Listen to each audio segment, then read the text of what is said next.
Hello friends, welcome to Dr.RAjeshverma's YouTube channel.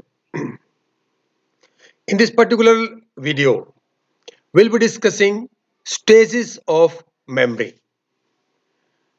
As far as my video pattern is go, we discuss first the meaning, then we go for the definition and uh, the topic of that particular video.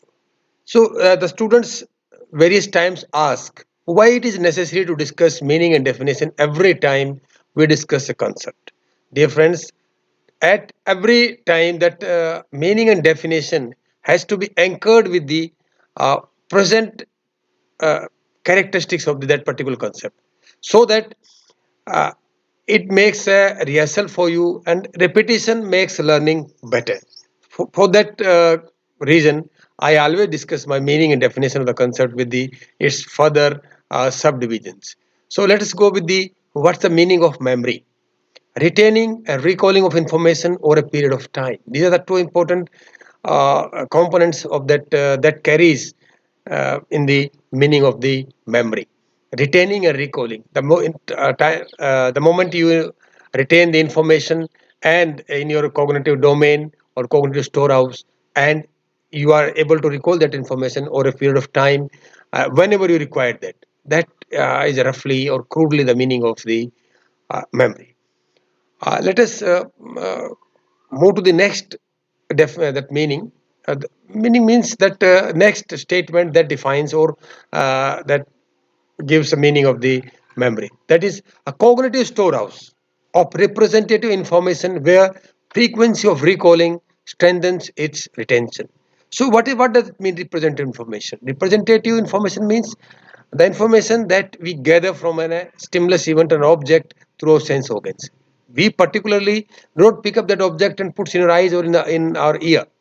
That information that representing that stimulus enters your sensory system and that travels to your brain. Whereas the frequency of recalling that information strengthens retention. The more we recall or rehearse that information, the better the chances of retaining that information for the longer period of time.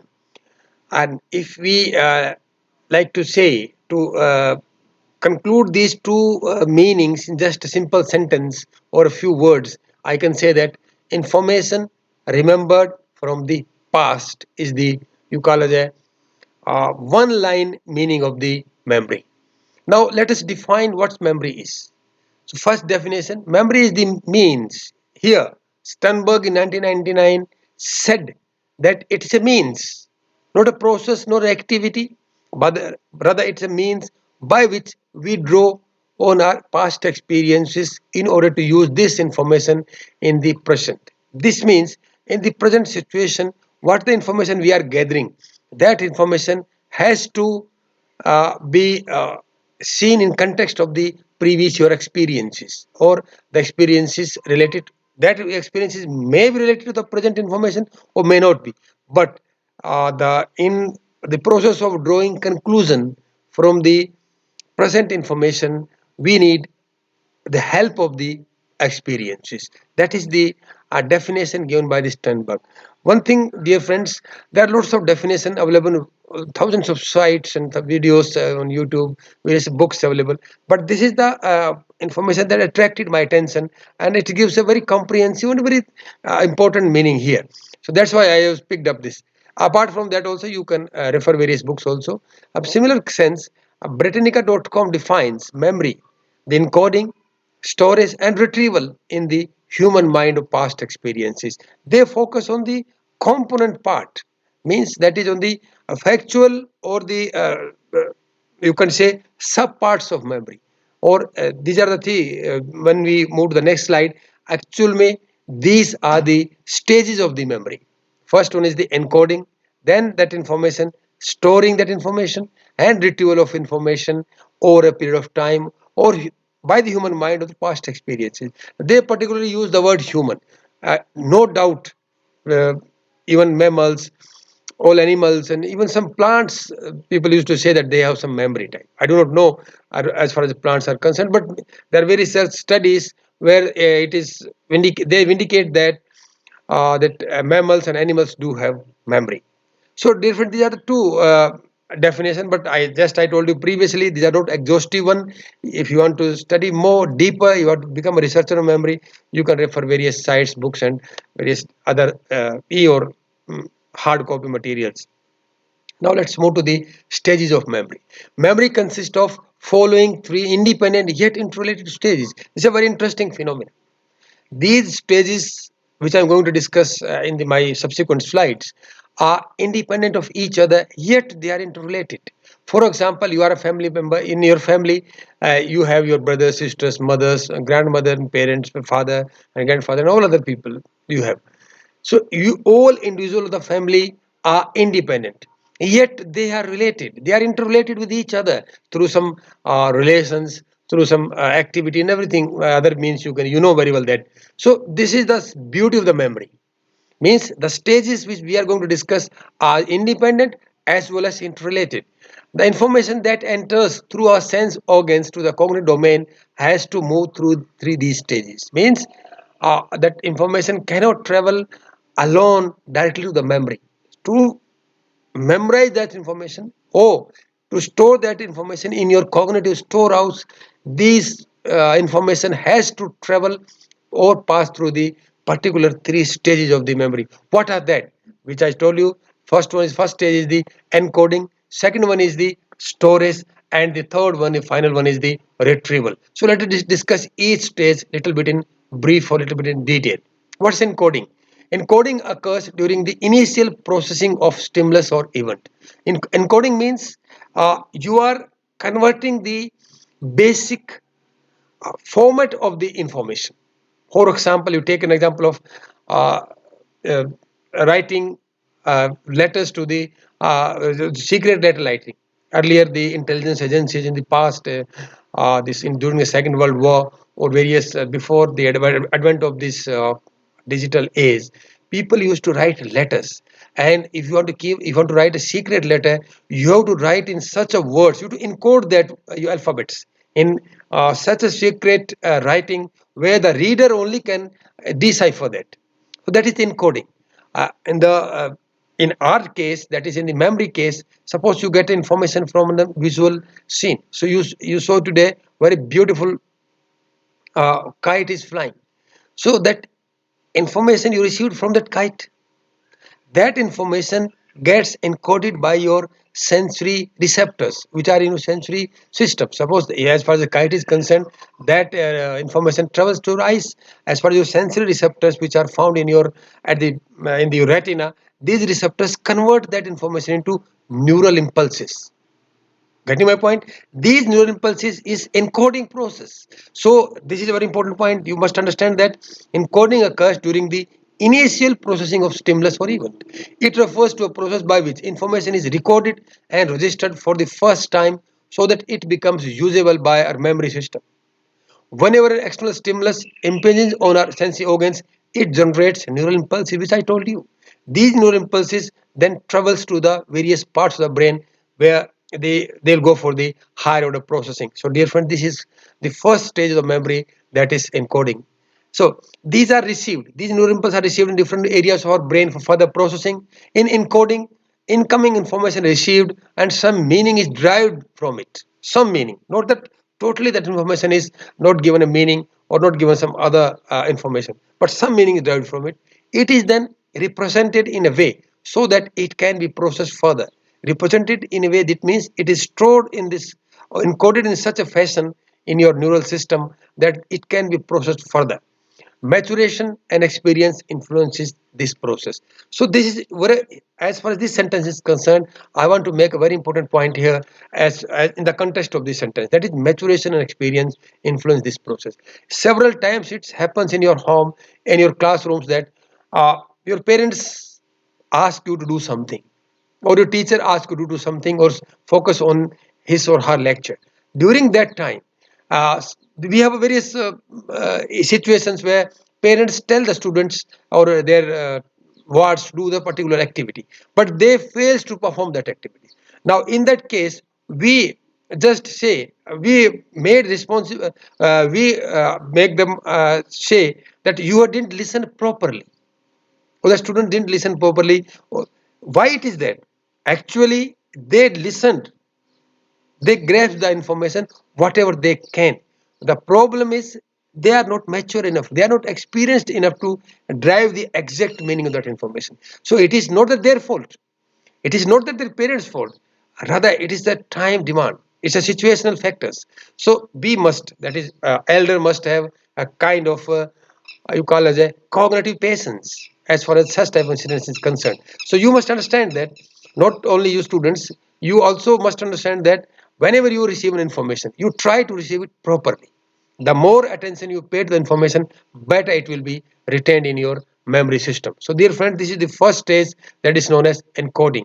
This is the Then comes the second stage. This is known as the storage.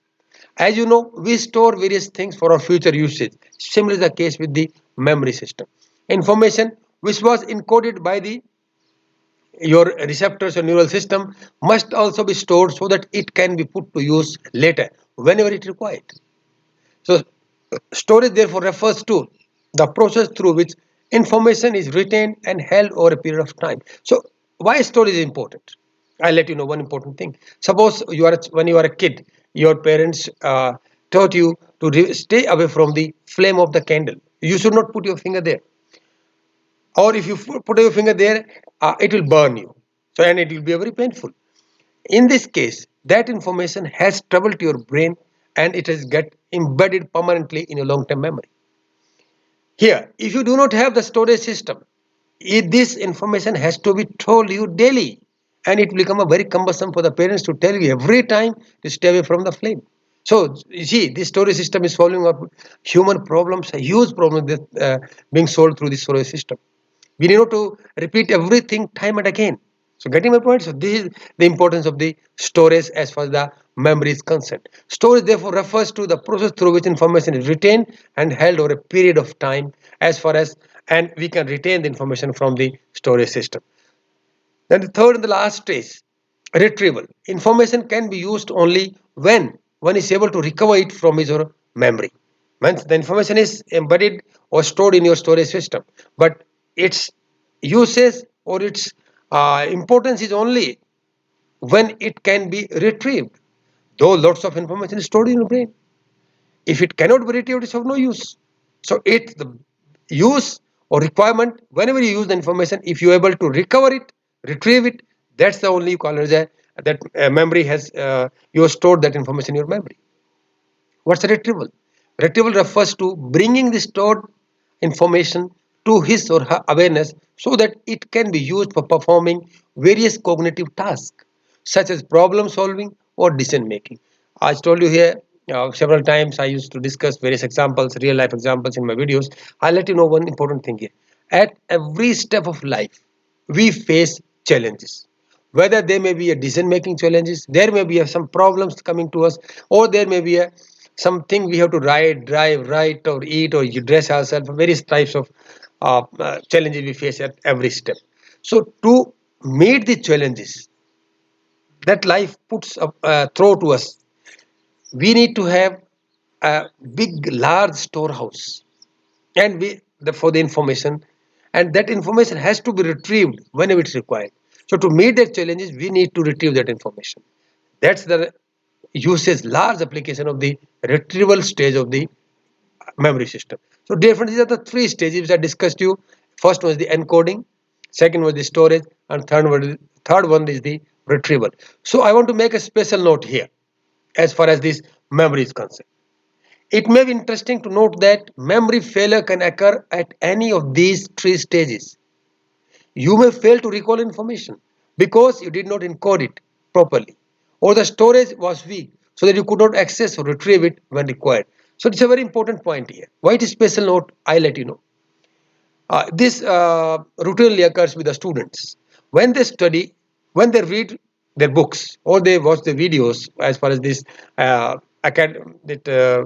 syllabus information is concerned, they face very big problem. They find it that it become very difficult to remember the academic material. That academic material may be, that material has to pass through all the three stages. If you couldn't remember or retrieve when it's required, This means there is a failure of that memory, and that failure can occur either at encoding stages or the storage or the retrieval. So during encoding, whichever failures, when someone asks you to read a book or some teacher or your teacher delivers a lecture, that time you didn't have a proper attention. If you didn't pay proper attention, you won't be able to grab that information. That means that information couldn't travel to your sensory system. Your sensory system wouldn't receive that. Means there is no encoding.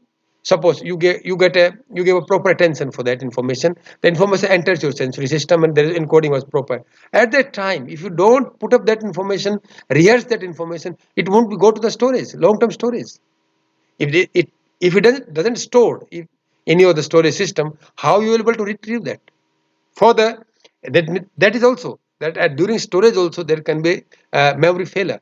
As far as the retrieval is concerned, you store that information. You have enough practice for that. You have enough rehearsed that information, but you could not retrieve that. Then what the use is? This means at this stage too, at the retrieval stage too, you can face the failure. So this is very important here. The failure of memory can occur either of the or any of the three stages. So dear friends, this was my discussion with you. If you have any question, you have any comments to make, you can write in my comment box also. These are my references. You can refer them or various books, Israeli books or Morgan Stanley books. There are thousands of books available on psychology. So you can read memory and you should go through that and particularly focus on the cognitive psychology books. So that will give you very deeper insight into the memory. So next in the next video we'll be discussing short term memory. As she is very interesting topic. So by the time anything you want to ask or there is a you want to discuss with me or you want to say something, or if you like this video, you just put your all type of comments in my either my comment box or you can directly email to me. My email address is in front of you, that is vermasojit@yahoo.com. By the time, by the friends, thanks for watching this video.